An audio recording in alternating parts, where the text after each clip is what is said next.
ഓ, hallelujah. Hallelujah. കർത്താവിന്റെ അതിപരിശുദ്ധമായ നാമം വാഴ്ത്തപ്പെടുമാറാകട്ടെ. നിങ്ങളോട് ഒരുമിച്ച് ഇന്നേ ദിവസം കർത്താവിന്റെ വചനം സംസാരിക്കുവാനായി എനിക്ക് ലഭിക്കുന്ന ഈ വിലപ്പെട്ട അവസരത്തിനായിട്ട് ഞാൻ കർത്താവിന് മഹത്വം കരയേറ്റുന്നു. പ്രത്യേകാൽ ഈ പ്രയർ ലൈനിന്റെ മിനിസ്ട്രി ഓർത്ത് ദൈവത്തിന് സ്തോത്രം അർപ്പിക്കുന്നു. ദൈവവചനത്തിന്റെ നിർമ്മലമായ ചിന്തകൾ, ആശയങ്ങൾ എല്ലാ ദിവസവും ഈ പ്ലാറ്റ്ഫോമിലൂടെ നിങ്ങൾക്ക് കേൾപ്പാൻ കർത്താവ് ഇടവരുത്തുന്നല്ലോ. അതിനായി വ്യത്യസ്ത കർത്തൃദാസന്മാരെ ദൈവം ഒരുക്കുന്നല്ലോ. അതേ ഓർത്ത്, ആ മിനിസ്ട്രിയെ ഓർത്ത് ദൈവത്തിന് മഹത്വം കരയേറ്റുന്നു. നേതൃത്വം കൊടുക്കുന്ന എല്ലാവരെയും I sincerely appreciate your efforts. കാരണം ഞാൻ അത് മനസ്സിലാക്കുന്ന, ഇതൊക്കെ കോർഡിനേറ്റ് ചെയ്ത് പോകുന്നത് എളുപ്പമായ കാര്യമല്ല. ഒരു ആനുവൽ കോൺഫറൻസ് കോർഡിനേറ്റ് ചെയ്യാൻ ബുദ്ധിമുട്ടുവെന്നെങ്കിൽ ഓരോ ദിവസവും പ്രീച്ചേഴ്സിനെ ഇങ്ങനെ പ്ലാറ്റ്ഫോമിൽ കൊണ്ടുവരുവാൻ എത്രമാത്രം മെയില് അല്ലെങ്കിൽ മെസ്സേജ് അയച്ചാൽ ആ കൺവീനിയൻസ് ഒക്കെ ഒത്തുവരുന്നത്. പ്രിയ ജാക്സൺ ബ്രദറിനെ ഓർത്ത് ദൈവത്തിന് സ്തോത്രം ചെയ്യുന്നു. ഇങ്ങനെ ഒരുമിച്ച് ഒരു ശുശ്രൂഷയ്ക്കായി അവസരം കർത്താവ് നൽകിയല്ലോ. ദൈവത്തിന്റെ നാമം മഹത്വപ്പെടുമാറാകട്ടെ. ഈ ദിവസങ്ങളില് കർത്താവിന്റെ പരിശുദ്ധാത്മാവിന്റെ ഹൃദയത്തോട് സംസാരിച്ചു കൊണ്ടിരിക്കുന്ന ഒരു വാക്യഭാഗം പൗലോസിന്റെ ഒരു പ്രാർത്ഥനയാണത്. അതിലേക്കാണ് നിങ്ങളുടെ ശ്രദ്ധയെ തിരിപ്പാനായിട്ട് ഞാൻ താല്പര്യപ്പെടുന്നത്. ഫിലിപ്പിയ ലേഖനം 1-ാമത്തെ അധ്യായം അതിന്റെ 9, 10, 11 വാക്യങ്ങളാണ് കുറിവാക്യമായിട്ട് വായിപ്പാൻ വേണ്ടി താല്പര്യപ്പെടുന്ന വേദഭാഗം. ഞാൻ ആ വാക്യങ്ങൾ വായിക്കാം. എല്ലാവരും ബൈബിളിൽ അത് ശ്രദ്ധിക്കണം. ഏതേലും കാരണവശാൽ ബൈബിള് കയ്യിലില്ല എങ്കിൽ ഈ വായിക്കുന്ന സമയത്ത് അത് ശ്രദ്ധിച്ച് ഈ 3 വാക്യങ്ങൾ കേൾക്കണമേ എന്ന് ഞാൻ നിങ്ങളോട് അപേക്ഷിക്കാം. നിങ്ങളുടെ സ്നേഹം മേൽക്കുമേൽ പരിജ്ഞാനത്തിലും സകല വിവേകത്തിലും വർദ്ധിച്ചു വന്നിട്ട് നിങ്ങൾ ഭേദാഭേദങ്ങളെ വിവേചിപ്പാറാകണമെന്നും ക്രിസ്തുവിന്റെ നാളിലേക്ക് നിർമ്മലന്മാരും ഇടർച്ചയില്ലാത്തവരും ദൈവത്തിന്റെ മഹത്വത്തിന് പുകഴ്ചയ്ക്കുമായിട്ട് ക്രിസ്തുവേശുവിനാൽ നീതിഫലം, യേശുക്രിസ്തുവിനാൽ നീതിഫലം നിറഞ്ഞു വരുമായി തീരണമെന്നും ഞാൻ പ്രാർത്ഥിക്കുന്നു. അപ്പോസ്തലനായ പൗലോസിന്റെ പ്രാർത്ഥനകൾ അതിങ്ങനെ രേഖപ്പെടുത്തിയിരിക്കുന്നത് ഓർത്ത് ഞാൻ ദൈവത്തിന് സ്തോത്രം ചെയ്യുക. സാധാരണ നമ്മുടെ പ്രാർത്ഥന പ്രാർത്ഥിച്ചു വിടുകയാണ്. നമ്മളാരും പ്രാർത്ഥന എഴുതാറ് പതിവല്ല. നമ്മൾ ചിലപ്പോൾ പ്രസംഗം എഴുതും, ഉപന്യാസം എഴുതും, സാക്ഷ്യം എഴുതും. പക്ഷേ എനിക്കറിയില്ല നിങ്ങൾ ആരെങ്കിലും നിങ്ങളുടെ പ്രാർത്ഥന ജേണലിൽ എഴുതാറുണ്ടോ എന്ന്. സാധാരണഗതിയിൽ നമ്മുടെ ട്രഡീഷനിൽ എഴുതാറില്ല. We are so use to spontaneous prayers, ആത്മനിയന്ത്രിതമായ ആത്മപ്രേരിതമായ പ്രാർത്ഥനകൾ. അതിൻ്റെതായ പ്ലേസ് ഉണ്ട്. എന്നാൽ പൗലോസിന്റെ പ്രാർത്ഥനകൾ ഒട്ടുമിക്ക ലേഖനങ്ങളിലും ഞാൻ നിങ്ങൾക്ക് വേണ്ടി പ്രാർത്ഥിക്കുന്നു എന്ന് പറഞ്ഞു വിടുകയല്ല താൻ ചെയ്യുന്നത്. എന്തിനാ പ്രാർത്ഥിക്കുന്നതെന്ന് സമയമെടുത്ത് എഴുതുകയാണ്. എഫേസ്യ ലേഖനം നോക്കിയാൽ 2 നീണ്ട പ്രാർത്ഥനകൾ 1-ാം അധ്യായത്തിലും 3-ാം അധ്യായത്തിലും. കൊലോസ് ലേഖനത്തിലും നോക്കുമ്പോൾ ഞാൻ നിങ്ങൾക്ക് വേണ്ടി പ്രാർത്ഥിക്കുന്നു. തെസ്സലോനിക്ക ആൾക്കാരോടും ഞാൻ പ്രാർത്ഥിക്കുന്നു. എല്ലായിടും പ്രാർത്ഥിക്കുക മാത്രമല്ല, immediately an explanation. This is what I want to see. അതിനുവേണ്ടിയാണ് ഞാൻ പ്രാർത്ഥിക്കുന്നത്.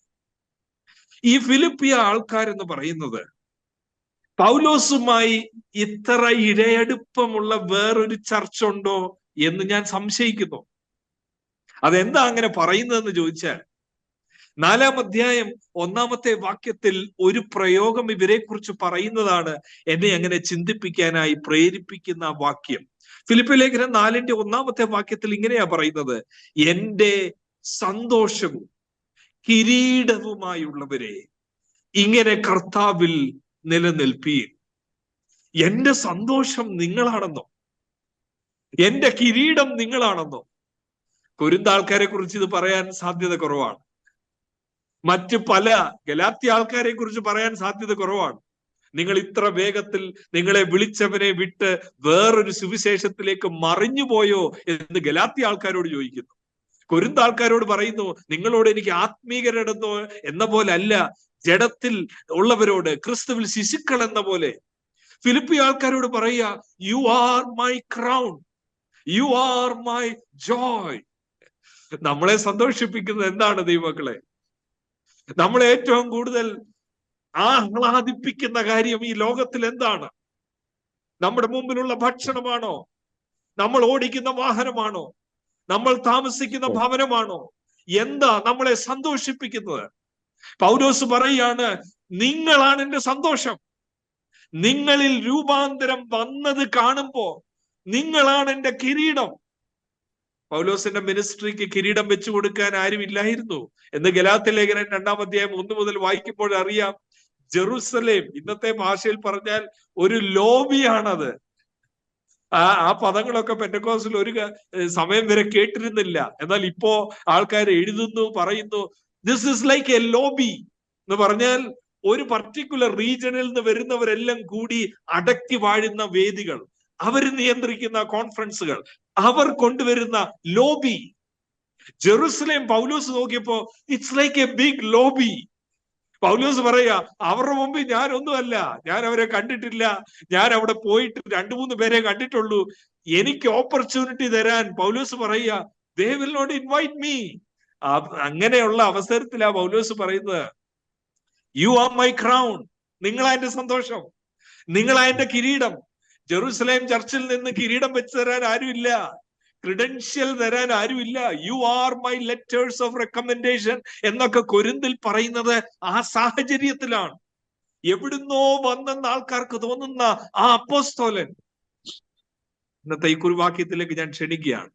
തന്റെ സന്തോഷം ഈ സഭയായിരുന്നെങ്കിൽ, തന്റെ കിരീടം ഒരു സംഘടനയല്ല, ഒരു വേദിയല്ല, ഇവരായിരുന്നുവെങ്കിൽ.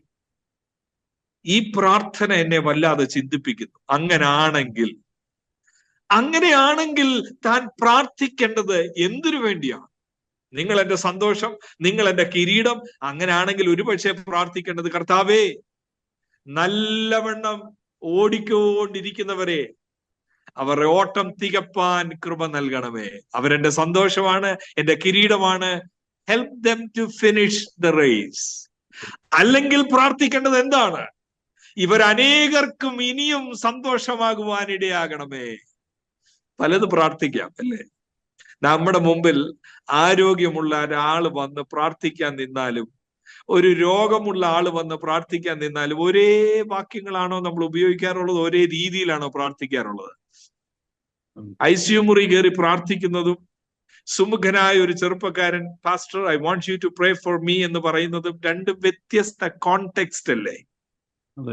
എന്റെ സന്തോഷം എന്ന് പറയുന്നവർക്ക് വേണ്ടി പൗലോസ് പ്രാർത്ഥിക്കുന്ന പ്രാർത്ഥന നോക്കുമ്പോ എനിക്ക് തോന്നിയത്, അയ്യോ, എന്തോ രോഗം ഇവർക്കുണ്ടോ, എന്തോ പ്രശ്നം ഇവർക്കുണ്ടോ, എന്തോ സംഭവിച്ചോ? എന്താ വരികളിൽ പറയുന്നത്? നിങ്ങളുടെ സ്നേഹം മേൽക്കുമേൽ പരിജ്ഞാനത്തിലും സകല വിവേകത്തിലും വർദ്ധിച്ചു വന്നിട്ട്. 3 റിസൾട്ട്സും ഉണ്ട് ആ പ്രയറിന്. ഇത് വർദ്ധിച്ചാൽ നിങ്ങൾ ഭേദഭേദങ്ങളെ വിവേചിക്കും.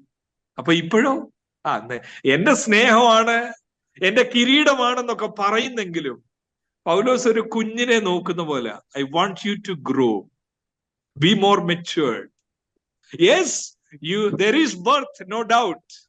ഗലാത്യ സഭയിൽ പൗലോസ് പറയുന്നത് ക്രിസ്തു നിങ്ങളുടെ അകത്ത് ഉരുവാകണം. പക്ഷെ ഇവരുടെ അകത്ത് ഉരുവായി എന്നുള്ളത് ശരിയാണ്. നിങ്ങൾ എന്റെ കിരീടമാ, പക്ഷേ നിങ്ങൾ ഭേദഭേദങ്ങളെ തിരിച്ചറിയണം. എന്നിട്ട് പറയുന്നത്, ക്രിസ്തുവിന്റെ വരവിങ്കൽ നിഷ്കളങ്കരും ഇടർച്ചയില്ലാത്തവരും ആകണം നിങ്ങൾ. 3ാമത് പറയുന്നത്, നിങ്ങൾ സകല നീതി ഫലം കൊണ്ട് നിറഞ്ഞു വരണം. പ്രിയമക്കളെ, ഞാൻ പറയുന്നത് ശ്രദ്ധിക്കണമേ. ചർച്ച് ഗ്രോത്തിനെ കുറിച്ച് പഠിക്കുന്നവർ സാധാരണഗതിയിൽ പറയുന്ന ഒരു സ്റ്റാറ്റിസ്റ്റിക്സ് ഉണ്ട്. ഒരു ചർച്ച് 30 മെമ്പേഴ്സ് ആകാൻ വലിയ പ്രശ്നമില്ലാതെ ആദ്യം ഒരു 10 പേര് വന്നു, അവരുടെ ഫ്രണ്ട്സ് ഒക്കെ വിളിച്ച് 30 പേരൊക്കെ ആവും. 30 എന്നുള്ളത് ഒരു പ്രധാന മാർക്കാണ്. ആ ചർച്ച് 30 ക്രോസ് ചെയ്താൽ പിന്നെ അത് 100 വരെ ഇറ്റ് വിൽ ജസ്റ്റ് സെയിൽ. ഇങ്ങനെയാ പഠനങ്ങൾ പറയുന്നത്. 100-ൽ വലിയ പ്രശ്നം വരും. അതിന്റെ സെക്യുലർ ഫിലോസഫേഴ്സും പറയുന്നുണ്ട് 100-150 ഉള്ളൊരു സോഷ്യൽ ഗ്യാതറിങ്ങിന്റെ സ്ട്രെങ്ത്. 150 ചർച്ച് കഴിഞ്ഞാൽ ഡിഫറെന്റ് ഗ്രൂപ്പ്സ് ആകും, എത്നോസെൻട്രിസിസം വരും. പല പല പശ്ചാത്തലത്തിൽ നിന്നുള്ള തമിഴ്, മലയാളം, തെലുങ്കു എല്ലാം കൂടി ഒരുമിച്ചുള്ള ഒരു ചർച്ച ആണെങ്കിൽ 150 കഴിയുമ്പം തെലുങ്കുകാർ പറയും ഞങ്ങൾക്ക് ഒരു സർവീസ് വേണം, മലയാളികൾ പറയും ഞങ്ങൾക്കൊരു സർവീസ് വേണം, യൂത്ത്സ് എല്ലാം കൂടെ ചേർന്ന് പറയും ഞങ്ങൾക്കൊരു ഇംഗ്ലീഷ് സർവീസ് വേണം. 30-ൽ ഇതൊന്നും പ്രശ്നമില്ല. 30 ക്രോസ് ചെയ്താൽ 150 ആകുമ്പോൾ പ്രശ്നം വരും. ഇതുപോലെ വിശ്വാസ ജീവിതത്തിൽ ഒരു പ്രശ്നമുണ്ട്. ആദ്യത്തെ 10 years എന്ന് പറഞ്ഞാൽ നല്ല സെയിലാണ്. പ്രത്യേകിച്ച് ആദ്യത്തെ 1 year ഒക്കെ ഒരാൾ വിശ്വാസത്തിൽ വന്നാൽ അവര് യോഗം അന്വേഷിച്ചിരിക്കുകയായിരിക്കും. എവിടെ ഉണ്ട് ഒരു സൂം ലിങ്ക് ഒന്ന് കയറാൻ, എവിടെ ഉണ്ട് ഒരു കൺവെൻഷൻ, ഏത് കോൺഫറൻസിനൊക്കെ പോണം എഴുതി വെച്ചിരിക്കുവാണ്. ഇന്നയാൾ ഇവിടെ വരുന്നുണ്ട്, വചനം പഠിപ്പിക്കുന്ന ആളാണ്, ഇത് സ്പിരിച്വൽ ഗിഫ്റ്റ്സ് ഉള്ളതാണ്. എക്സൈറ്റ്മെന്റിന്റെ കാലമാണ് 10 years. പൗലോസിന്റെ മിനിസ്ട്രിയിൽ പുതിയ നിയമ വെളിച്ചത്തിൽ കാണുന്നത് ചർച്ച് 100 ആകുമ്പോ പ്രശ്നം വരുന്നത് പോലെ ഒരു വ്യക്തി 10 വർഷം ക്രിസ്തീയ ജീവിതത്തിലാകുമ്പോ, if they are not careful, that is a mark, അതൊരു ലാൻഡ് മാർക്കാണ്. 10 yearsൽ ആത്മീയതയിൽ വളർച്ചയല്ല വരുന്നത്, തണുപ്പ്, തഴമ്പിച്ച് ഫലമില്ലാതെ. അങ്ങനെയാണെങ്കിൽ ചിന്തിക്കണം, 30-40 വർഷം ആയവരായി എന്നെ കേൾക്കുന്നതെങ്കിൽ ഓരോ 10 yearsന്റെ ആവറേജ് കൂട്ടിക്കോണം. എത്രയും അത് പ്രശ്നമാകും നമ്മൾ ശ്രദ്ധിച്ചില്ല എങ്കിൽ. ഫിലിപ്പിയ സഭ സ്ഥാപിച്ചിട്ട് 10 years ആയി. അവര് നല്ല കോൺഗ്രിഗേഷൻ ആണോ? എങ്ങനെ അറിയാം? അവരെ കുറിച്ച് പറയുന്ന ചില കാര്യങ്ങൾ ഇതിന്റെ ഉത്ഭവം തന്നെ എന്നെ ചിന്തിപ്പിക്കുന്നതാണ്. അപ്പോസ്തലപ്രവൃത്തി 16-9 വാക്യത്തിൽ പൗലോസ് പറയുന്നത്, See, I never had a dream to go to Europe or Macedonia. I wanted to go to Asia. പക്ഷേ 16-9 പറയുന്നത്, അവിടെ വെച്ച് പൗലോസ് രാത്രിയിൽ മെക്കദോന്യക്കാരനായ ഒരു പുരുഷൻ അരികെ നിന്ന്, നീ മെക്കദോന്യക്ക് കടന്നു വന്ന് ഞങ്ങളെ സഹായിക്ക എന്ന് തന്നോട് അപേക്ഷിക്കുന്നതായി ഒരു ദർശനം കണ്ടു. എങ്ങനെയാ ചർച്ച തുടങ്ങിയത്? ഞങ്ങൾക്ക് ഒരുമിച്ച് പോകാൻ വയ്യ, ഒരുമിച്ച് പോകാൻ വയ്യാത്ത 2 പേരുടെ കൂടി വീട്ടിലൊന്നങ്ങ് തുടങ്ങിയതല്ല. ദർശനത്തോടെ അപ്പോസ്തലനായ പൗലോസ് പറയുക, I received a vision. ദർശനത്താൽ ആരംഭിച്ച സഭ അവിടെ ചെന്നപ്പോ എന്തോ കിട്ടി? 1 തെസ്സലോനിക്കർ 2:2 പൗലോസ് ഈ ദേശത്തെ കുറിച്ച് ഒന്ന് റിഫ്ലക്ട് ചെയ്യുന്നത് ഞാൻ വായിക്കാൻ പോവുകയാണ്. 1 തെസ്സലോനിക്കർ 2:2 ഇങ്ങനെയാ പറയുന്നത്, നിങ്ങൾ അറിയും പോലെ ഞങ്ങൾ എവിടെ വെച്ചാ? അടുത്ത വാക്ക് എടുത്തവർ ഇരിക്കുന്നിടത്ത് ഒന്ന് നോക്കണേ. അടുത്ത വാക്ക് എന്താ? ഞങ്ങൾ ഫിലിപ്പിയിൽ വെച്ച്. ഈ ദേശം പൗലോസിന് ക്ലോസ് ആണ്. അതുകൊണ്ടാ പറയുന്നത്, നിങ്ങൾ എന്റെ സന്തോഷമാണ്, നിങ്ങൾ എന്റെ കിരീടമാണ്. ഞാനൊരു ദർശനത്തോടുള്ള ബന്ധത്തിലാ നിങ്ങളുടെ അടുക്ക വന്നത്. അത് മാത്രമല്ല, ഈ ദേശത്തിൽ വെച്ച് എന്തോ സംഭവിച്ചു? ഫിലിപ്പിയിൽ വെച്ച് കഷ്ടവും അപമാനവും അനുഭവിച്ചിട്ട് വലിയ പോരാട്ടത്തോടെ ദൈവത്തിന്റെ സുവിശേഷം നിങ്ങളോട് പ്രസംഗിപ്പാൻ അങ്ങോട്ട് വന്നു. ഈ ഫിലിപ്പി ആൾക്കാരെ നിങ്ങളൊന്ന് ശ്രദ്ധിക്കണമേ. ദർശനത്തിൽ വന്ന അപ്പോസ്തലൻ ശരിക്ക് കഷ്ടം അവിടെ വെച്ച് ദേഹ ഉപദ്രവം മാത്രമല്ല അപമാനവും സഹിച്ച അപ്പോസ്തലൻ. എന്നാൽ ഇവരെ വ്യത്യസ്തരാക്കുന്നത് എന്താണെന്നറിയാം? 1-ാം അധ്യായം 5-ാമത്തെ വാക്യത്തിൽ ഫിലിപ്പിയ ലേഖനത്തിൽ ഒരു പദം ഇവർക്ക് വേണ്ടി ഉപയോഗിച്ചിട്ടുണ്ട്. That is why they are very special. 5-ാം വാക്യത്തിൽ ഇങ്ങനെയാ പറയുന്നത്, 1-ാം നാൾ മുതൽ, ഞാൻ അവിടെ വന്ന ദിവസം മുതൽ ഇതുവരെയും സുവിശേഷ ഘോഷണത്തിൽ നിങ്ങൾക്കുള്ള കൂട്ടായ്മ. ഇംഗ്ലീഷ് ഉപയോഗിച്ചിരിക്കുന്ന പദം യോർ പാർട്ട്ണർഷിപ്പ്. ഇവരെ സംബന്ധിച്ച് രക്ഷിക്കപ്പെട്ട് സ്നാനപ്പെട്ട് സി യു ഇൻ ഹെവൻ എന്നോ സി യു നെക്സ്റ്റ് വീക്ക് എന്നോ പറയുന്നവരല്ല. They are a group of people drawn to the gospel by the love of Christ, joined together in the bond of love by the Spirit of God. ആത്മസാന്നിധ്യത്താൽ ഒരുമിപ്പിക്കപ്പെട്ട് ക്രൂശിനാൽ ആകർഷിക്കപ്പെട്ട് ആത്മനിറവുള്ള അപ്പോസ്തലനാൽ വാർത്തെടുക്കപ്പെട്ട ഒരു കൂട്ടത്തെ വിശേഷിപ്പിക്കുന്നത് ഒന്നാം നാൾ മുതൽ നിങ്ങൾക്കുള്ള ആ കൂട്ടായ്മ. ഞാൻ പറഞ്ഞില്ലേ, ആദ്യം എല്ലാരും കാണിക്കും, ഒന്നാം മാസവും ഒന്നാം വർഷവും ഭയങ്കര കൂട്ടായ്മയാ. 10 വർഷം ആകുമ്പോ ശ്രദ്ധിച്ചില്ല എങ്കിൽ കൂട്ടായ്മ കുറയും, സ്നേഹം കുറയും, ഐക്യത തണുത്തു പോകും.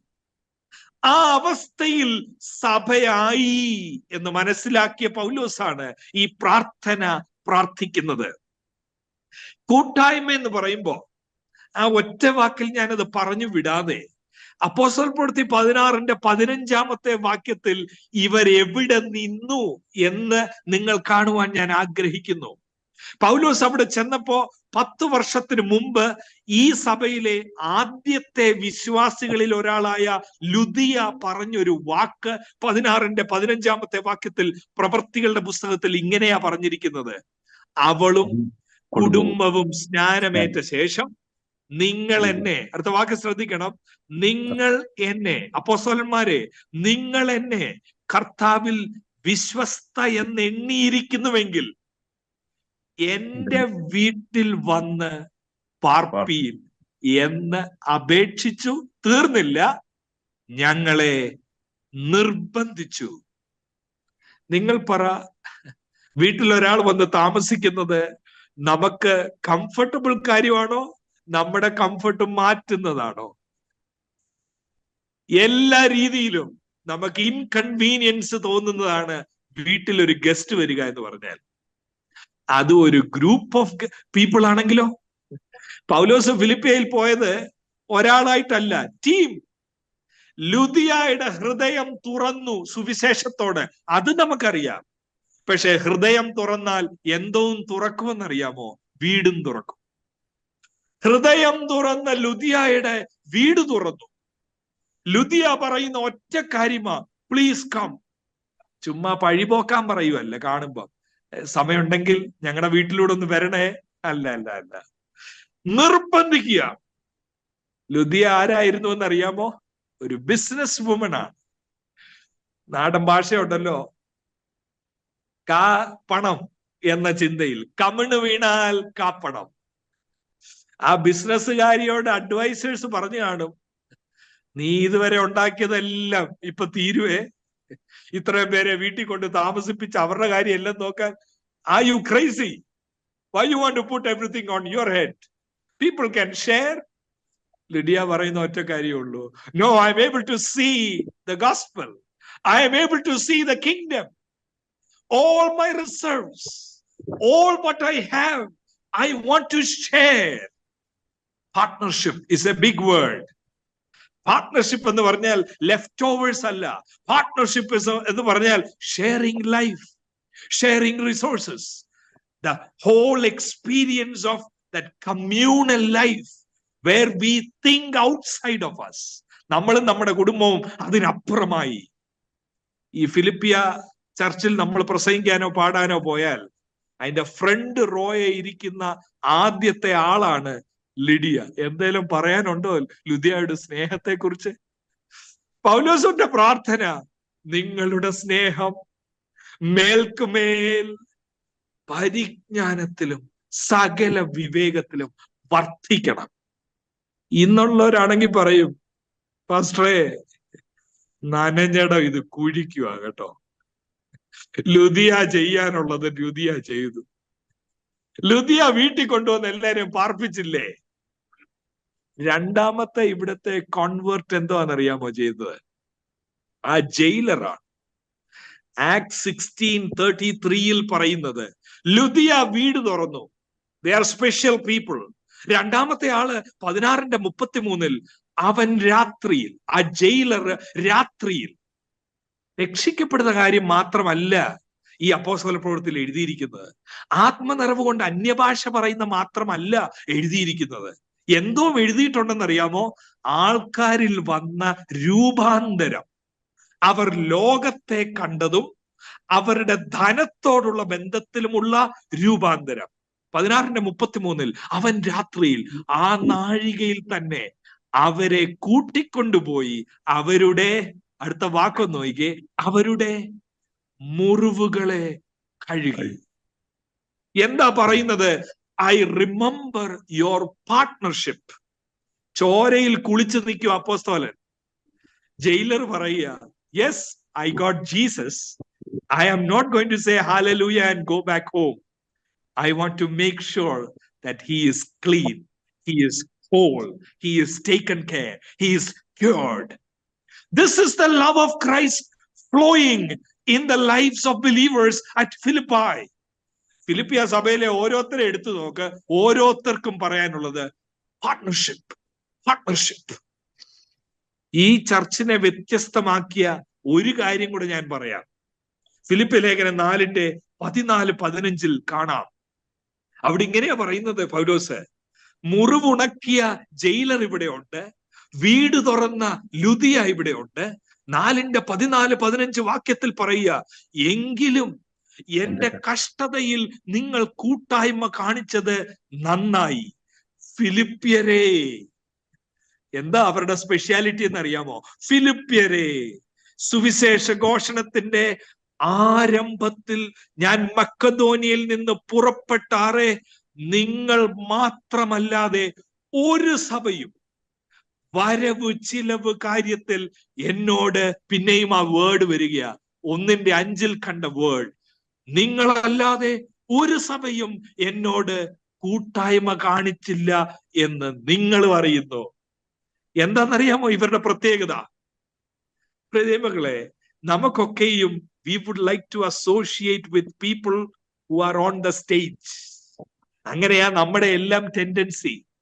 ഒരു ഐറ്റിനറന്റ് പ്രീച്ചറോ ഒരു പോപ്പുലർ ഡിനോമിനേഷന്റെ സൂപ്രണ്ടന്റന്റോ പ്രസിഡന്റോ ഒക്കെ ആണെങ്കിൽ we like to take a selfie with them, post in our Instagram, I am with this man. But who wants to associate with a person in prison? Arc selfie photo എടുക്കണം? കാരാഗ്രഹത്തിൽ കിടക്കുന്ന, വേദിയില്ലാത്ത, പ്രസംഗിക്കാൻ വേദിയില്ലാത്ത പൗലോസിനെ ആർക്ക് offering അയച്ചു കൊടുക്കണം? Philippi ആൾക്കാരുടെ പ്രത്യേകത എന്താണെന്നറിയാം? അവരുടെ ബോർഡ് പറയുന്നു, see, we remember 10 years back he came to our city, there was revival. Now we know he is in prison, he is not acknowledged by anyone, nobody is sure that he will come out of prison, but let's not stop supporting him, let us still meet his needs. അതാ Philippi ആൾക്കാർ. അവരോട് പറയുക, ഇനി നമ്മുടെ കുറിവാക്യത്തിലേക്ക് വരാം, 1:9. ഇവരോട് ഇത് പറയാൻ തോന്നുമോ? എന്റെ വീക്ഷണത്തിൽ തോന്നത്തില്ല. നല്ല കൂട്ടർ, സ്നേഹമുള്ളവർ, അവരോട് പറയുക, നിങ്ങളുടെ സ്നേഹം മേൽക്കുമേൽ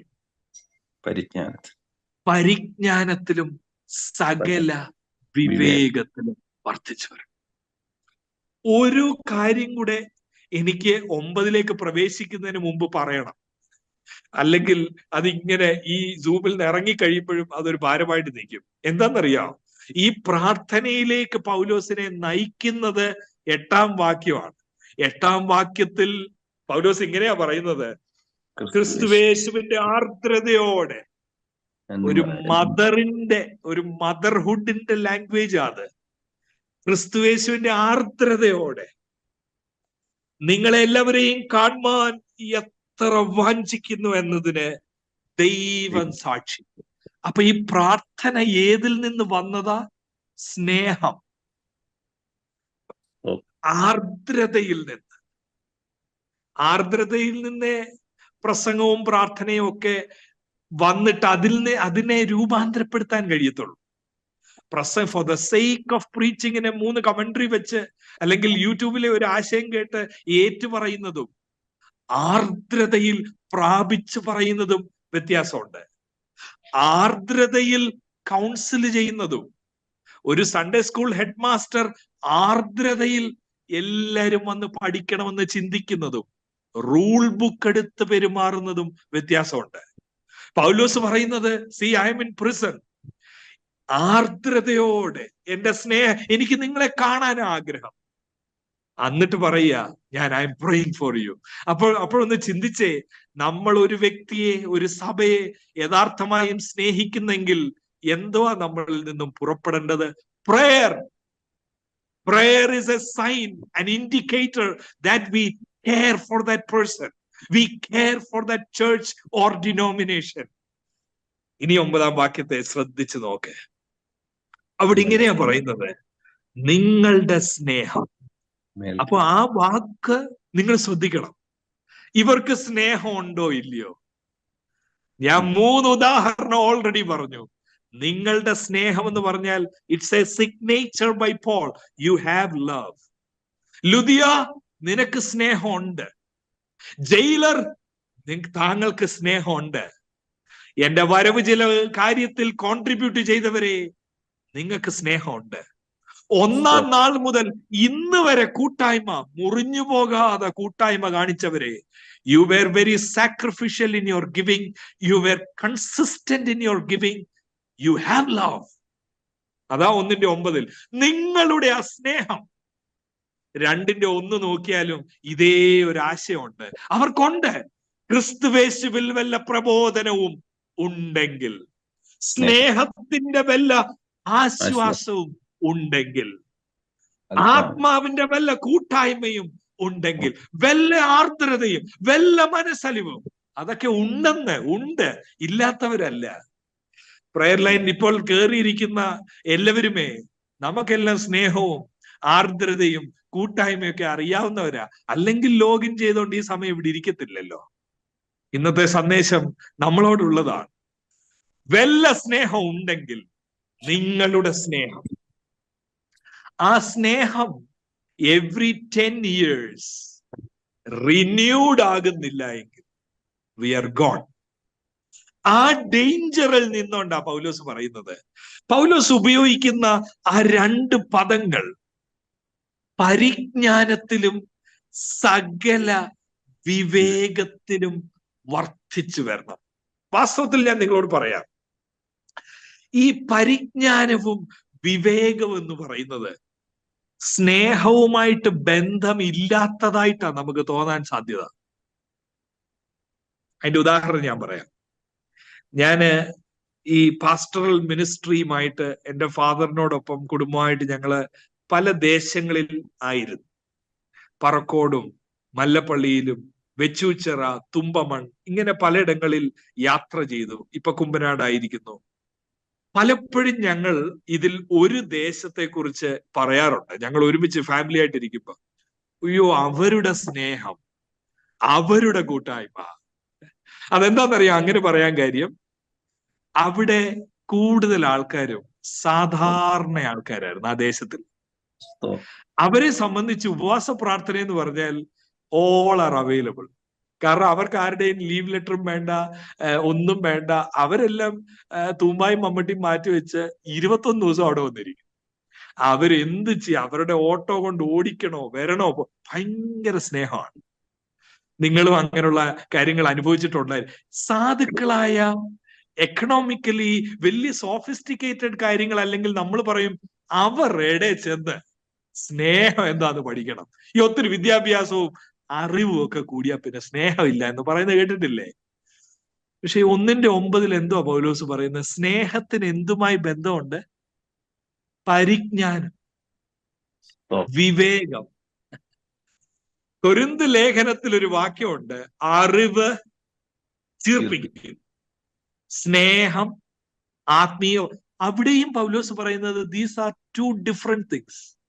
അറിവ് കൂടിയാ സ്നേഹം കുറയും, അറിവ് ചീർപ്പിക്കും, സ്നേഹം ബിൽഡ് ചെയ്യും. പക്ഷെ ഇവിടെ മാത്രം ഈ പ്രാർത്ഥനയിൽ പൗലോസ് പറയുക, ലുദിയ സ്നേഹമുണ്ട്, ജയിലറെ സ്നേഹമുണ്ട്, ഇനിയും നിങ്ങളുടെ സ്നേഹത്തിന് എന്തോ വേണം?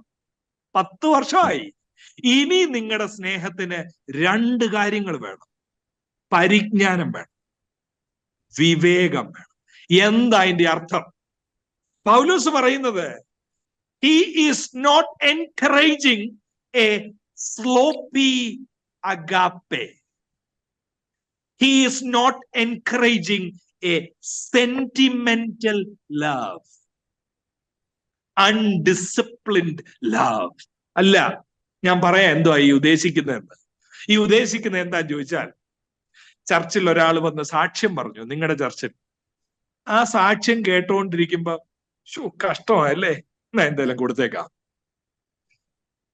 V are not talking about a sentimental love. കൊടുത്തു കഴിഞ്ഞ് 5 വർഷം കഴിഞ്ഞിട്ടോ, അയ്യോ അദ്ദേഹം മിനിസ്ട്രി പോലും ഇല്ല, എന്റെ പൈസ എല്ലാം പോയി. Emotional love. അല്ലേ ഓർത്തു എല്ലാരും കൊടുക്കുന്നല്ലോ, ഞാനിനും കൊടുക്കാതിരുന്നാൽ എന്തോ പറ്റും, എന്നാ ഞാനും കൊടുത്തേക്കാം. അങ്ങനെ ഒരു കൊടുപ്പോ സ്നേഹമല്ല. 10 വർഷമായാൽ ശ്രദ്ധിച്ചില്ല എങ്കിൽ സ്നേഹം അൺഡിസിപ്ലിൻഡ് ആകും, സെന്റിമെന്റൽ ആകും, സ്ലോപ്പി ആകും. പക്ഷേ സ്നേഹം എന്താകണമെന്നാ പൗലോസിന്റെ ആഗ്രഹം എന്നറിയാം. ഇന്നെന്നെ കേൾക്കുന്ന എല്ലാവരും ശ്രദ്ധിക്കണം. നിങ്ങളുടെ സ്നേഹം it should be informed love, insightful love, discerning love. എങ്ങനെയുള്ള സ്നേഹം? അറിവുള്ള സ്നേഹം, ഉൾക്കാഴ്ചയുള്ള സ്നേഹം. ചുമ്മാ ഫീലിംഗ് അല്ല. എനിക്ക് തോന്നി അങ്ങ് ആ ഫേസ്ബുക്കിന്റെ പോസ്റ്റ് കണ്ടപ്പോ എനിക്ക് അങ്ങ് കഷ്ടം തോന്നി. അല്ല അല്ല അല്ല, കഷ്ടമൊന്നും തോന്നണ്ട. അത് ലോകത്തിലുള്ള എല്ലാവർക്കും കഷ്ടം തോന്നുന്നുണ്ട്. അത് നമ്മൾ ഷെയർ ചെയ്യും, നമ്മൾ പല കാര്യങ്ങൾ ചെയ്യും.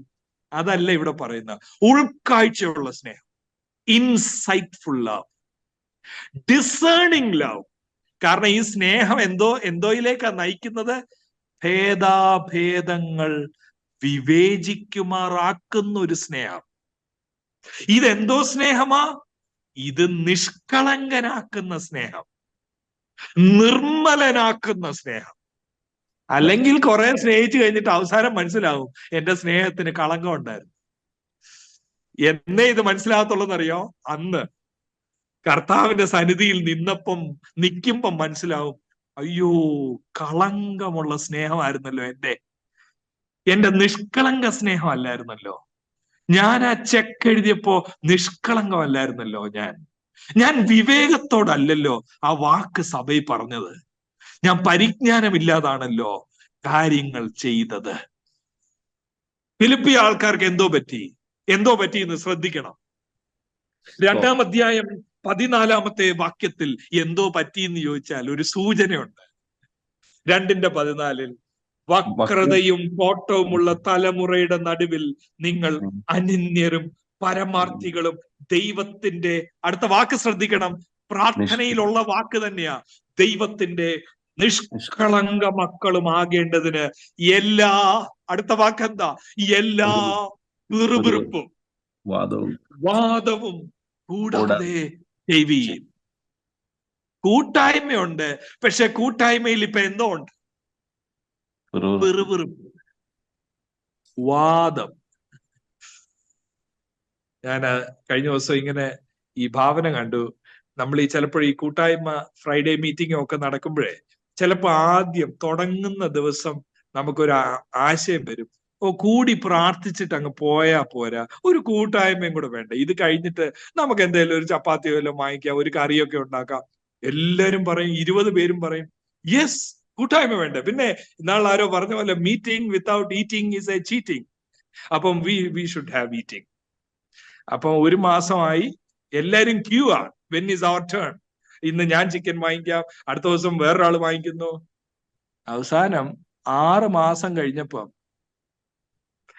ഉണ്ടാക്കാനുള്ള വീട്ടിലെ ആള് മാത്രം ഉണ്ട്.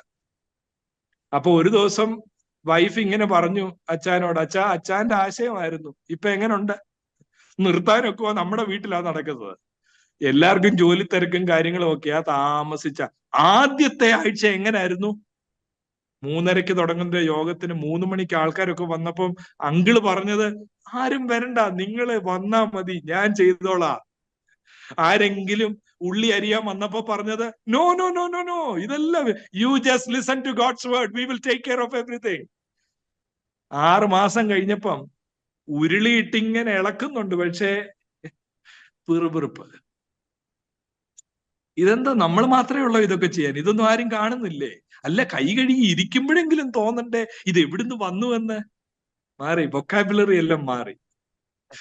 ഫിലിപ്പിയയിൽ വീട് തുറന്നവരാണ് അവര് മുറിവ് കഴുകിയവരാണ്, അവര് കൂട്ടായ്മ കാണിച്ചവരാണ്, അവര് പൗലോസിന്റെ താഴ്ചയിലും കൊടുത്തവരാണ്. പക്ഷെ ഇപ്പൊ എന്തോ പറ്റിയെന്നറിയാം? വാദം, പിറുപിറുപ്പ്. ഞങ്ങൾ മാത്രമേ ഉള്ളോ? ഞങ്ങൾ മാത്രം ചെയ്താൽ മതിയോ? ഞങ്ങൾ എത്ര നാളായി ചെയ്യുന്നു? അത് മാത്രവുമല്ലെന്ന്, ചർച്ചിൽ ഒരു ആശയം ഒരാൾ പറഞ്ഞു, Paul is in prison, we have to send gift through a person. അപ്പൊ ആര് പോവും ഇനി? എല്ലാരും ഒരു നിമിഷം മൗനമായി. ഞാൻ എന്റെ ഭാവന പറയുക കേട്ടോ. എന്തായാലും ഫസ്റ്റ് സെഞ്ചുറി ചർച്ചസ് ഒന്നും 100 മേളിലാകാനുള്ള സാധ്യത വളരെ കുറവാണ്. ഹൗസ് ചർച്ചസാ. 60-70 പേരാണ് സൈസ് എന്നാണ് പൗലോസിന്റെ ലേഖനങ്ങൾ പഠിക്കുന്നവർ പറയുന്നത്. ആ 60-70 പേരിലെല്ലാം നിശബ്ദത, ആർക്കും പോകാൻ വയ്യ. എങ്ങോട്ടാ പോകേണ്ടത്? ഗിഫ്റ്റ് കൊടുക്കാൻ? പ്രിസണിൽ.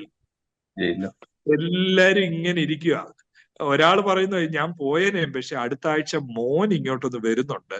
എല്ലാരും കാരണങ്ങൾ. അതിന്റെ നടുവിൽ നിന്ന് ആര് എഴുന്നേറ്റെന്നറിയാം?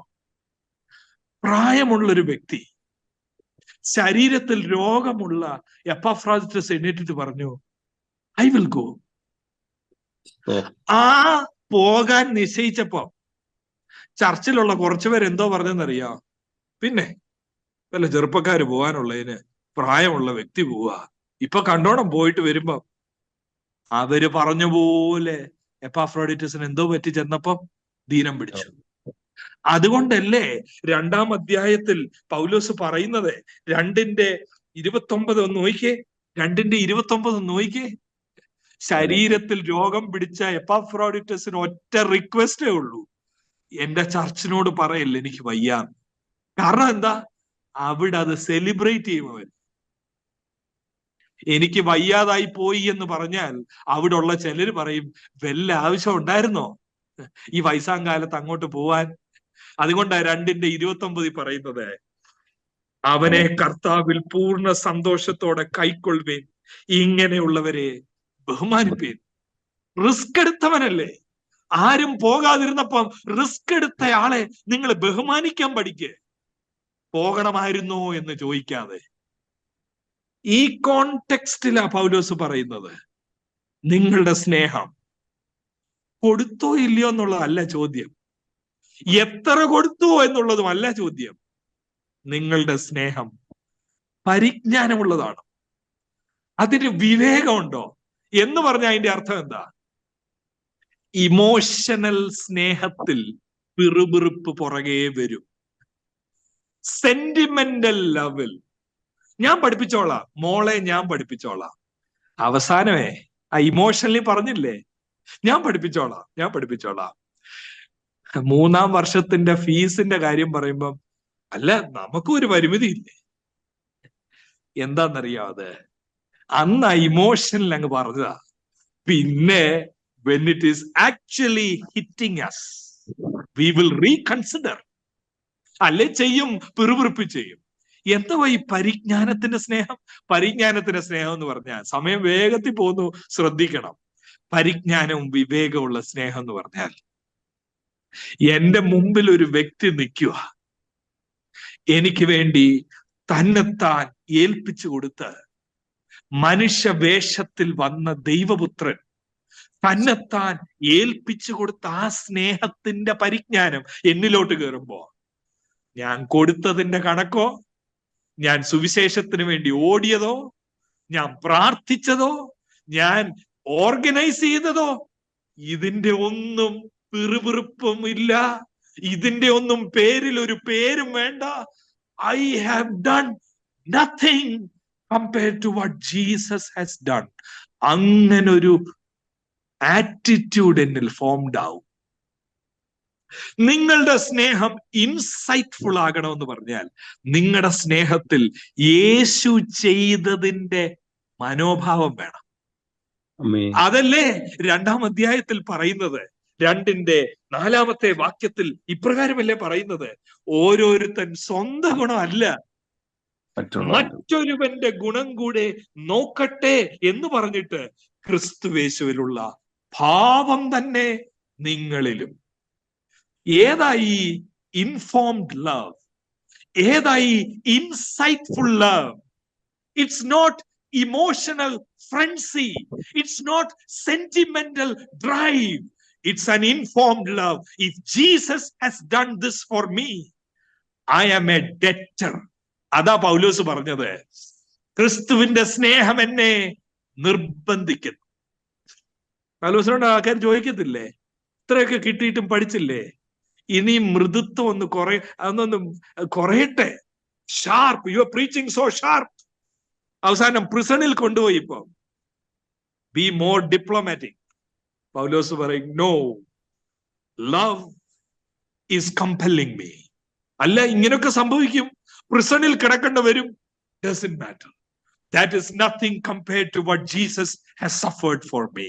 എന്നെ കേൾക്കുന്ന വാത്സല്യ സഹോദരന്മാരെ, സഹോദരിമാരെ, എന്റെ മാതാപിതാക്കളെ, ഞാൻ നിങ്ങളോട് പറയട്ടെ, നമ്മൾ നമ്മളെ മറ്റുള്ളവരുമായിട്ടാ കമ്പയർ ചെയ്യുന്നതെങ്കിൽ the result will be you will develop ego, you will develop pride, you will develop a puffed up mind. Better compare ourselves with Jesus Christ, who emptied himself and gave up everything for us. And in light of that, what we are doing is nothing. അതാ പൗലോസ് പറയുന്നത്, നിങ്ങളുടെ സ്നേഹം മേൽക്കുമേൽ ചുമ്മാ വളരട്ടെ എന്നല്ല, പരിജ്ഞാനത്തിൽ, വിവേകത്തിൽ അങ്ങനെ വളരാൻ വേണ്ടി ഞാൻ നിങ്ങളെല്ലാവരെയും ആഹ്വാനം ചെയ്യുകയാണ് ഇന്നത്തെ ദിവസം. Don't let this day pass by without you pausing and asking the Lord sincerely. കർത്താവ്, എന്റെ ചർച്ചിലുള്ള അപ്പുറത്തെ അങ്കിളിനെയും ഇപ്പുറത്തെ ആന്റിയെയും കമ്പയർ ചെയ്യാതെ, may I compare myself with your glory, your righteousness, your attitude, your love. അങ്ങനെ സംഭവിച്ചാൽ ആ ഉൾക്കാഴ്ചയുള്ള സ്നേഹത്തിന്, വിവേകപൂർണമായ സ്നേഹത്തിന്, വികാര പ്രകടനങ്ങളല്ലാതെ, വികാരങ്ങളല്ലാതെ പരിജ്ഞാനത്തിലുള്ള സ്നേഹം, അതിന് 3 കാര്യങ്ങൾ കാണാം. 9-ാം വാക്യത്തിൽ പറയുന്നത്, an effective love is always increasing. അതാ പറയുന്നത് 9-ാം വാക്യത്തിൽ, നിങ്ങളുടെ സ്നേഹം മേൽക്കുമേൽ, ഈ പരിജ്ഞാനത്തിലും വിവേകത്തിലും അത് എങ്ങനെ ആകണം? വർദ്ധിക്കണം. അപ്പൊ if it is genuine love inspired by God and empowered by Holy Spirit, അതെന്തോ ചെയ്യും? That will grow. ഞാൻ ചോദിക്കട്ടെ ആത്മാർത്ഥമായിട്ട്, can you take a stock of your life today, sit and think, yeah, I can see my love is increasing. എന്റെ സ്നേഹം വളരുന്നുണ്ട്. Compared to last year വളർന്നു, കുറെ കൂടെ വളർന്നു. Is that your testimony today? എന്നെ കേൾക്കുന്ന നിങ്ങളെ, ലെറ്റ്സ് നോട്ട് ഡിസീവ് ourselves. നമുക്ക് എല്ലാവർക്കും ഇരുന്ന് പറയാൻ സാധിക്കുന്നുണ്ടോ, ഞാൻ രക്ഷിക്കപ്പെട്ട ദിവസത്തെക്കാട്ടി എന്നിൽ എത്ര സ്നേഹം കൂടി? ഞാൻ ബാക്ക് ബൈറ്റ് ചെയ്യുന്ന ഒരു വ്യക്തിയായിരുന്നു, ഞാൻ ഗോസിപ്പ് പറയുന്ന ഒരു വ്യക്തിയായിരുന്നു, ഞാൻ ഷെയർ ചെയ്യുന്ന ഒരു വ്യക്തി അല്ലായിരുന്നു. I have grown over the years. Effective love is always increasing. രണ്ടാമത് പറയുന്നത്, effective love is carefully discerning. അതാ 9-ന്റെ അവസാനവും 10ലേക്ക് കയറുമ്പോ ഞാൻ ആ വാക്ക് വായിക്കട്ടെ. വിവേകത്തിലും വർദ്ധിച്ചിട്ട്, വളരുന്ന സ്നേഹം മാത്രമല്ല വിവേകമുള്ള സ്നേഹം. അതെന്തോ ചെയ്യുമെന്ന് ചോദിച്ചാ, നിങ്ങൾ ഭേദാഭേദങ്ങളെ വിവേചിപ്പാറാകണം എന്നും. എന്തുവാ ഈ പറയുന്ന ഭേദാഭേദങ്ങളെ വിവേചിക്കാറാകണം എന്ന് പറഞ്ഞാൽ അതിന്റെ അർത്ഥം എന്താ? അതിന്റെ അർത്ഥം ഇതാ, അവിടെ ഉപയോഗിച്ചിരിക്കുന്ന വാക്ക്, മൂലപദത്തിന്റെ അർത്ഥം, you should be able to test and approve what is best compared to better. It's distinguishing between better and best. Good and bad അല്ല. Good and bad എല്ലാവർക്കും ഡിസേൺ ചെയ്യാൻ ഒട്ടുമിക്ക ആൾക്കാർക്കും കഴിയും. Oh, this is bad. Brother, your behavior is bad. ആരെല്ലാം shout ചെയ്താൽ, scream ചെയ്താൽ, if somebody is yelling at brother or wife, all of us will say, this is bad. This is not about distinguishing between bad and good. This is about distinguishing between better and best. സ്നേഹം വിവേകമുള്ളതാണെങ്കിൽ എന്തും തമ്മിലുള്ള വ്യത്യാസം മനസ്സിലാവും. ബെറ്ററും ബെസ്റ്റും. പൗലോസിന് മനസ്സിലായോ അത്? സ്നേഹം ഉള്ളിൽ അങ്ങോട്ട് നിറഞ്ഞപ്പോഴേ 1-ാം അധ്യായം 12-ാമത്തെ വാക്യത്തിൽ പറയുക പൗലോസ്, സ്വന്തം ലൈഫിൽ നിന്ന് പറയുക, ഭേദാഭേദങ്ങൾ വിവേചിച്ച ആള് പറയുക, സഹോദരന്മാരെ, എനിക്ക് ഭവിച്ചത് എന്തുവാ? ലോകം പറഞ്ഞു ചങ്ങല, ലോകം പറഞ്ഞു പരാജയം, ലോകം പറഞ്ഞു വിവേകമില്ലാതെ പ്രസംഗിച്ച്. ഇപ്പൊ കണ്ടോ എന്തോ നടന്നേന്ന്? പൗലോസ് പറയാ, നോ, എനിക്ക് സംഭവിച്ചത്, he is able to discern between better and best. എനിക്ക് സംഭവിച്ചത് സുവിശേഷത്തിന്റെ അഭിവൃദ്ധിക്ക് കാരണമായി തീർന്നുവെന്ന് നിങ്ങൾ അറിവാൻ ഞാൻ ഇച്ഛിക്കുന്നു. ആ കാരാഗ്രഹത്തിൽ കിടന്നുകൊണ്ട് he discerned what is best. ഞാൻ ചോദിക്കട്ടെ, കാരാഗ്രഹ അനുഭവം നമ്മളുടെ ലൈഫിൽ ഉണ്ടാകുമ്പോ, വിവാഹപ്രായത്തിൽ വിവാഹം നടക്കാതെ വരുമ്പോ, വിവാഹം കഴിച്ചിട്ട് നമ്മൾ പ്രതീക്ഷിക്കുന്ന സമയത്ത് കുഞ്ഞുങ്ങളാകാതിരിക്കുമ്പോ, ഇനി കുഞ്ഞുങ്ങളുടെ കാര്യത്തിൽ പ്രതിസന്ധി നേരിടുമ്പോ, ജോലി, ഇതൊക്കെ അന്ധകാരവും കൂരിരുട്ടും കാർമേഘവും മൂടുമ്പോ ആർക്കേ പറയാനൊക്കത്തുള്ളൂ ദിസ് ഇസ് ബെസ്റ്റ് എന്ന്? ആർക്കേ പറയാനൊക്കത്തുള്ളൂ? ഉള്ളി സ്നേഹം വേണം. എന്ത് സ്നേഹം? empty love ഉള്ളവൻ പറയും, why God, why have you done this to me? അത് സെന്റിമെന്റൽ ലവ് ആയിരുന്നു. ഒരു ജോലി കിട്ടിയപ്പോൾ പെട്ടെന്ന് തോന്നിയ സ്നേഹമാണ്, Lord I love you, I love you. അത് പോകുന്ന സമയത്തും I love you, all I have is yours, I adore you. അത് പറയണമെങ്കിൽ that love has to be informed, that love has to be inspired and insightful. ഇതുകൊണ്ടാ പ്രീതി മകളെ, പലർക്കും സ്തോത്രവും സ്തുതിയും 10 വർഷത്തിൽ നഷ്ടപ്പെടുന്നു. ഒന്നിയിൽ അവരെന്തെങ്കിലും സമർത്ഥി പ്രതീക്ഷിച്ച ഈ പെന്തിക്കോസിലോട്ട് വന്നത്, അത് കിട്ടിക്കഴിയുമ്പം എല്ലാമായി എന്നൊരു ചിന്ത. ഒരിക്കൽ ഉറക്ക സ്തോത്രം പറഞ്ഞവര് കയ്യും പൂട്ടിയിരിക്കുക. അന്നെന്തിനാ സ്തോത്രം പറഞ്ഞത്? ആരാധിക്കുമ്പോൾ വിടുതൽ കിട്ടിക്കഴിഞ്ഞപ്പോ സ്തോത്രം പോലും പറയാതിരിക്കുക. അങ്ങനെ ഒരു കൂട്ടം. അല്ലെങ്കിൽ കാണാം ഒരു കൂട്ടം സ്തോത്രം പറഞ്ഞുകൊണ്ട് എന്തോ കിട്ടി, എല്ലാം തകർന്നു. നമ്മൾ സ്തോത്രം പറയുന്നത് കിട്ടാനുമല്ല, നമ്മൾ സ്തോത്രം പറയുന്നത് കിട്ടി. എന്തോ കിട്ടി? യേശുവിന്റെ സ്നേഹം ആത്മാവിനാൽ എൻ്റെ ഉള്ളിൽ പകർന്നുവെങ്കിൽ ആ ഹല്ലേലൂയായ്ക്ക് മാറ്റം വരുന്നില്ല. ആരാധനയുടെ പ്രകടനം ഒറ്റ കാര്യം മാത്രമാണ് ഞാൻ പറയുന്നത്. അത് മാത്രമല്ല അളവുകോൽ. സ്നേഹത്തിന്റെ അളവുകോൽ സഭയ്ക്കകത്തിരുന്നുള്ള ആരാധനയിലെ വികാരപ്രകടനങ്ങൾ മാത്രമല്ല. സ്നേഹത്തിന്റെ അളവുകോൽ ഇന്റർപേഴ്സണൽ റിലേഷൻഷിപ്പിലും മിഷനൽ ഇൻവോൾവ്മെന്റിലുമാണ് അറിയുന്നത്. ഭേദാഭേദങ്ങളെ തിരിച്ചറിയുന്ന ഒരു സ്നേഹം. രണ്ടാമത് അവിടെ പറയുന്നത് ശ്രദ്ധിക്കണം. 10-ാം വാക്യത്തിൽ നിങ്ങളുടെ സ്നേഹം വിവേകമുള്ള സ്നേഹം, ഇൻസൈറ്റ് ഉള്ള സ്നേഹം, അത് വർദ്ധിക്കണം. വർദ്ധിച്ചാൽ മാത്രം പോരാ, അത് വിവേചനത്തിലേക്ക് നിങ്ങളെ നയിക്കണം. ലോകം മുഴുവൻ കാരാഗ്രഹം ഹേഴ്സ് എന്ന് പറയുമ്പോ, no, this is a blessing എന്ന് പറയാൻ കാര്യം, because it's driven by insightful and informed love. എന്നിട്ട് പറയുന്നത് ക്രിസ്തുവിന്റെ നാളിലേക്ക്. അയ്യോ, ഈ ഒരു കാഴ്ചപ്പാടില്ല എങ്കിൽ ലെറ്റ്സ് ഫോർഗെറ്റ് ഇറ്റ്.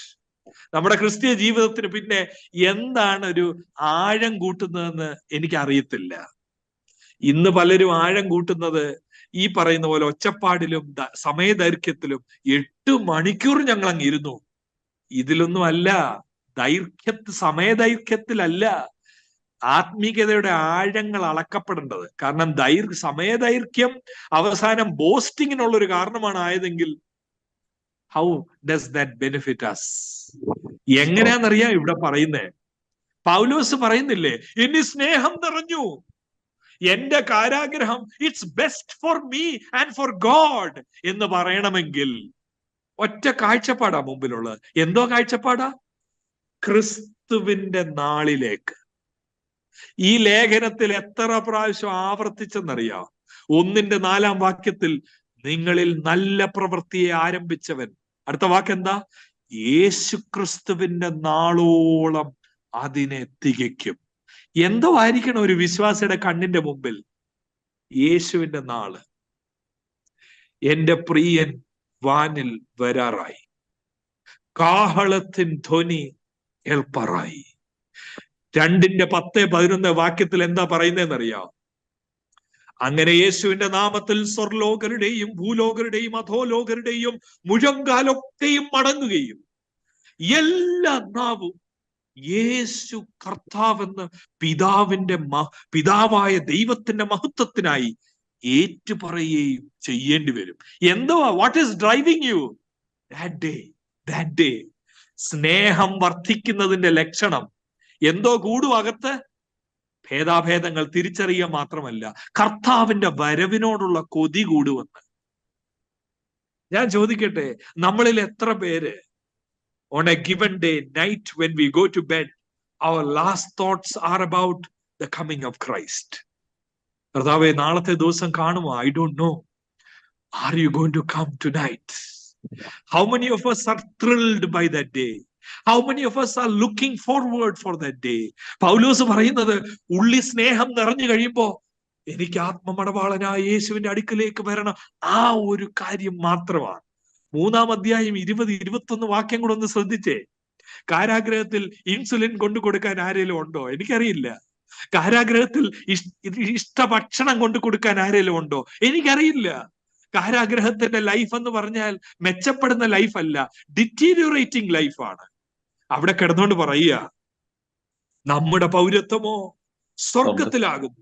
എന്നിട്ട് 21-ാം വാക്യത്തിൽ പറയുകയാണ്, അവൻ സകലവും തനിക്ക് കീഴ്പ്പെടുത്തുവാൻ കഴിയുന്ന തന്റെ വ്യാപാര ശക്തി കൊണ്ട് നമ്മുടെ താഴ്ചയുള്ള ശരീരത്തെ, പൗലോസ് ഒരുപക്ഷെ തന്റെ റിങ്കിൾസ് നോക്കിയായിരിക്കും ഇത് പറയുന്നത്, തന്റെ വിലങ്ങുകൾ നോക്കിയായിരിക്കും ഇത് പറയുന്നത്, നമ്മുടെ താഴ്ചയുള്ള ശരീരത്തെ തന്റെ മഹത്വമുള്ള ശരീരത്തോട് അനുരൂപമായി രൂപാന്തരപ്പെടുത്തും. സ്നേഹം നിറഞ്ഞാൽ എന്തോ സംഭവിക്കും? അത് വർദ്ധിക്കും, അത് ഭേദാഭേദങ്ങൾ തിരിച്ചറിയും, അത് കർത്താവിന്റെ വരവിനായി നോക്കി പാർക്കുമാറാക്കുന്ന സ്നേഹമാണ്. സെന്റിമെന്റൽ ലവിൽ ഇത് വരത്തില്ല. സെന്റിമെന്റൽ ലവിൽ വരുന്നത്, ഇമോഷണൽ ലവിൽ വരുന്നത്, കർത്താവേ എനിക്ക് എങ്ങനെങ്കിലും ഒരു 10 വർഷം കൂടി ഇവിടെ ജീവിച്ചാൽ കൊള്ളാം. ഞാന് ഇന്നലെ യാദൃശികമായിട്ട് ആപ്പിൾ സിഇഒ ആയിരുന്ന സ്റ്റീവ് ജോബ്സിന്റെ സ്റ്റാൻഫോർഡ് 2005 ഗ്രാജുവേഷൻ ഒരു മെസ്സേജ് ഉണ്ട്. വളരെ ഫേമസ് ആയ അദ്ദേഹത്തിന്റെ ഒരു പ്രസംഗമാണ്, സ്റ്റീവ് ജോബ്സിന്റെ പ്രസംഗം. അദ്ദേഹത്തിൽ ആ അവസാന പാർട്ട് ഓഫ് ദ സെർമണിൽ താൻ പറയുന്നത് ഇറ്റ്സ് അബൌട്ട് ഡെത്ത്. താൻ പറഞ്ഞ ഒരു സെന്റൻസ് എന്നെ ഒത്തിരി ചിന്തിപ്പിച്ചു. Even those people who want to go to heaven, they don't want to die to go there. ആത്മമണവാളനുമായി സ്നേഹം കൂടുന്നു എന്ന് പറയുന്നവർക്ക് പോലും എല്ലാവർക്കും ഇവിടെ താമസമാണ്. അടുത്ത തലമുറകൾ, അടുത്ത എല്ലാവർക്കും ഒരു safe and secured life here and now. ദീർഘായുസ് കർത്താവ് നമുക്ക് നൽകട്ടെ. ശരീരത്തിൽ രോഗമുള്ളവരെ, കർത്താവിന്റെ പദ്ധതി നമ്മളെ കൊണ്ട് കഴിഞ്ഞിട്ടില്ല എങ്കിൽ രോഗസൗഖ്യം തരട്ടെ. പക്ഷേ പൗലോസിന്റെ ആ ഹൃദയമിടിപ്പ് ഞാൻ നിങ്ങളുടെ ശ്രദ്ധയിൽ കൊണ്ടുവരികയാണ്. നമ്മുടെ താഴ്ചയുള്ള ശരീരത്തെ തന്റെ മഹത്വമുള്ള ശരീരത്തോട് അനുരൂപമാക്കുന്ന ആ ദിവസം നോക്കുമ്പോ താൻ പറയുക, എന്റെ കഷ്ടം സാരമില്ല, എന്റെ കണ്ണുനീരും ഈ ദുഃഖവും സാരമില്ല. എന്നിട്ട് ആ വാക്ക് ശ്രദ്ധിക്കണം, കർത്താവിന്റെ നാളിൽ എങ്ങനായി തീരണം? നിർമ്മലന്മാരും ഇടർച്ചയില്ലാത്തവരും എന്ന് പറഞ്ഞ ആ വാക്കിന്റെ അർത്ഥം എന്താ? സമയക്കുറവുകൊണ്ട് ഞാൻ ആ വാക്കിന്റെ ആ മൂലപദത്തിന്റെ അസൽ അർത്ഥം മാത്രം ഒന്ന് പറയാം. ഇങ്ങനെയാ പ്യോർ ആൻഡ് ബ്ലെയിംലെസ് എന്ന് പറഞ്ഞാൽ. പ്യോർ എന്ന് പറഞ്ഞാലേ, നമ്മൾ വീട്ടിൽ നിന്ന് നനച്ചപ്പോ കാണാത്തത് സൂര്യപ്രകാശത്തിൽ ആ വെള്ള ഷർട്ട് കൊണ്ടുവന്നപ്പോ ഒരു സ്റ്റെയിൻ കണ്ടു. അത് എവിടെ കണ്ടില്ല? ബെഡ്റൂമിലെ വെട്ടത്തിൽ കണ്ടില്ല. എവിടെ കണ്ടു? സൂര്യന്റെ വെളിച്ചത്തിൽ ആ കറ നല്ലായിട്ട് കാണാം. ആ വാക്കാണ് പൗലോസ് ഇവിടെ ഉപയോഗിച്ചിരിക്കുന്നത് മൂലപദത്തിൽ. നിങ്ങളുടെ സ്നേഹം വർദ്ധിക്കണം, നിങ്ങൾ ഭേദാഭേദങ്ങൾ തിരിച്ചറിയണം, നിങ്ങൾ കർത്താവിന്റെ വരവിങ്കൽ എങ്ങനെ ആകണം? അത് ഏത് ദിവസം പോലാണെന്നറിയാം? നീതിസൂര്യനായി നീ വരും മേഘത്തിൽ, ആ നാളതൻ പ്രത്യാശയുമേ. അത് വലിയൊരു സൂര്യപ്രകാശം പോലെ കേട്ടോ. ആ ദിവസം നമ്മൾ ഇട്ടിരിക്കുന്ന ഉടുപ്പുകൾ കൊണ്ട് അങ്ങോട്ട് ചെല്ലുമ്പോഴേ കറ കാണരുത് എന്ന് പറഞ്ഞാൽ എന്താണെന്നറിയോ? പകര ഇച്ഛയില്ലാതുള്ളൊരു സ്നേഹം അതേ അവിടെ പോത്തുള്ളൂ. മറ്റെല്ലാം കറയുള്ളതാ. നമ്മൾ കൊടുത്തു, പക്ഷെ നമ്മൾ പ്രതീക്ഷിച്ചു എന്നെ ഒന്ന് റെക്കഗ്നൈസ് ചെയ്യുമെന്ന് ഞാൻ പ്രതീക്ഷിച്ചായിരുന്നു. നോ, അത് തിരികെ പ്രതീക്ഷിച്ച ഒരു സ്നേഹമാണ്. ഞാൻ പ്രതീക്ഷിച്ചു എനിക്ക് ബെനിഫിറ്റ് കിട്ടണം. ഞാൻ ചർച്ചിന് വേണ്ടി ഒത്തിരി ഓടി, ഞാൻ അധ്വാനിച്ചു. ഞാൻ പ്രതീക്ഷിച്ച അവരെല്ലാം കൂടെ എന്നെ സെക്രട്ടറി ആക്കുമെന്ന.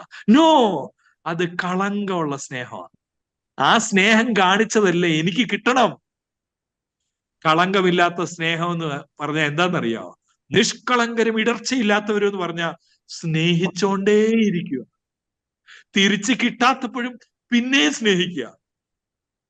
ആൾക്കാർ വന്ന് ചെവിയും വന്ന് പറയും, എന്നാലും ഒന്ന് ചോദിക്കണം കേട്ടോ.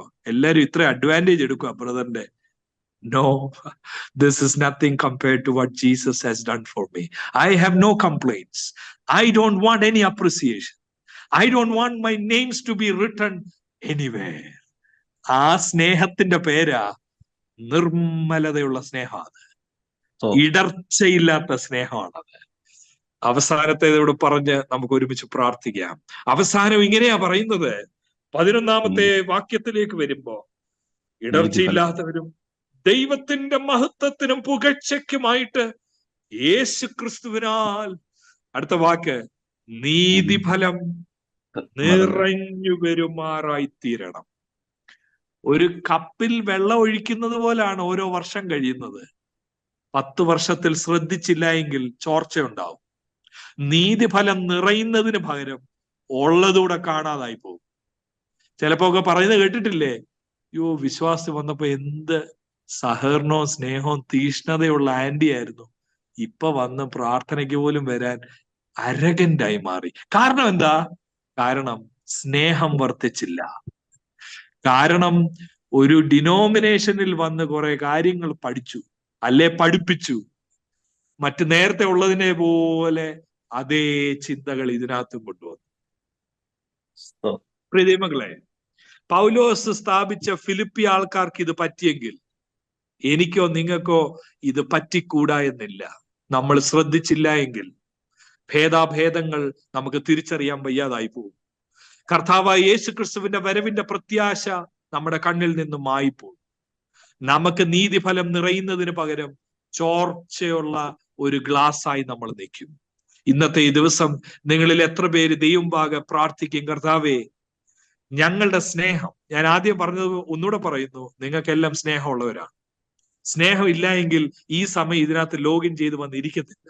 യു ഹാവ് ലവ്, പക്ഷെ ഇവിടെ വേണ്ടിയത് ഒരു വർധനവ് വേണം. അതെങ്ങനത്തെ വർധനവാ? പരിജ്ഞാനമുള്ള, വിവേകമുള്ള, യേശുവിനാൽ ഇൻസ്പയർഡ് ആയ, സ്പിരിറ്റിനാൽ എംപവേർഡ് ആയ ഒരു സ്നേഹം. ആ സ്നേഹം എന്റെ താഴ്ചയിൽ നിൽക്കുന്ന വാലിയിൽ എന്നോട് പറയും, you are here for a purpose. സ്നേഹമുള്ളത് കൊണ്ടാ. സ്നേഹമുള്ള ആള് ഭേദാഭേദങ്ങൾ തിരിച്ചറിയും. കർത്താവിന്റെ വരവിന്റെ ആ ഒരു കാര്യം കേൾക്കുമ്പോഴോ ചിന്തിക്കുമ്പോഴോ he is joyful. അല്ലാതെ അതൊരു ബോറിംഗ് സബ്ജക്റ്റ് അല്ല. he is looking forward for that. അത് മാത്രമല്ല, പ്രതിഫല ഇച്ഛയില്ലാത്തൊരു സ്നേഹമാവും. നിഷ്കളങ്കരായി നിർമ്മലതയോടെ സ്നേഹിക്കാൻ, നീതിഫലം നിറഞ്ഞവരായി കാണപ്പെടുവാൻ. പ്രയർ ലൈനിൽ ഉള്ള എല്ലാവരെയും ദൈവം സഹായിക്കട്ടെ. യൂട്യൂബിൽ കേൾക്കുന്നവരെ ദൈവം നമ്മളെ എല്ലാവരെയും സഹായിക്കട്ടെ. ഇത് പ്രസംഗിച്ചത് കൊണ്ട് ഞാൻ നിങ്ങളെക്കാട്ടിൽ മെച്ചമുള്ള ആളായി മാറിയില്ല. നിങ്ങളോടൊപ്പം ഞാനും പ്രാർത്ഥിക്കുന്നു, എന്റെ സ്നേഹം മേൽക്കുമേൽ പരിജ്ഞാനത്തിലും വിവേകത്തിലും വർദ്ധിച്ചു വരുവാൻ ദൈവം എന്നെ സഹായിക്കണമേ. അങ്ങനെ ഭേദാഭേദങ്ങളെ ഞാൻ തിരിച്ചറിയുവാൻ, കർത്താവിന്റെ വരവിങ്കൽ ഞാൻ നിഷ്കളങ്കനായി നീതിഫലമുള്ളവനായി നിറഞ്ഞു വന്ന് കർത്താവിന്റെ മഹത്വത്തിനായി തീരുവാൻ. പാട്ടുകാരൻ പാടുന്നത് പോലെ, എല്ലാം അങ്ങേ മഹത്വത്തിനായി, എല്ലാം അങ്ങേ പുകഴ്ചയ്ക്കുമായി തീർന്നിടേണമേ പ്രിയനെ. തിരുനാമം ഉയർന്നിടണമേ. ഈ വചനങ്ങളാൽ കർത്താവ് നിങ്ങൾ ഏവരെയും ഈ സമയം സമൃദ്ധിയായി അനുഗ്രഹിക്കുമാറാകട്ടെ. God bless you. Amen. Hallelujah.